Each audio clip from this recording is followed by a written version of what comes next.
הנה שני דברים שהספורטאים שלכם הכי צריכים מכם.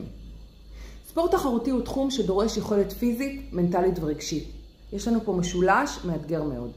ומעבר לספורט עצמו, הספורטאים שלנו מתמודדים עם דברים נוספים, כמו לימודים, אתגרים חברתיים ואישיים, ולפעמים נוצר עומס. כתומכי הלחימה של הספורטאים שלנו, אנחנו נדרשים בשני דברים עיקריים. עין פקוחה והקשבה ללא שיפוט. חשוב לבדוק מעת לעת שהכל בסדר, שאין משהו שדורש טיפול מצידנו, במיוחד אצל ספורטאים שמשתפים פחות. וגם להקשיב ללא שיפוט, לקשיים, לירידה במוטיבציה, לתסכולים. שימו את הרגש לרגע בצד ופשוט תהיו איתם נטו. תנו להם לשתף בלי להגיד את דעתכם או להביע כעס. תנו לקושי שלהם מקום, כי הוא בטוח לגיטימי, ואם הם בחרו לשתף אתכם, אז על אחת כמה וכמה. אם נשאלתם מה דעתכם, תנו אותה בצורה כמה שיותר ניטרלית ושקולה וכמה שפחות אמוציונלית.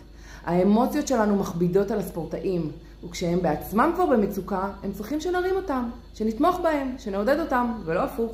אז תזכרו, עין פקוחה והקשבה ללא שיפוט.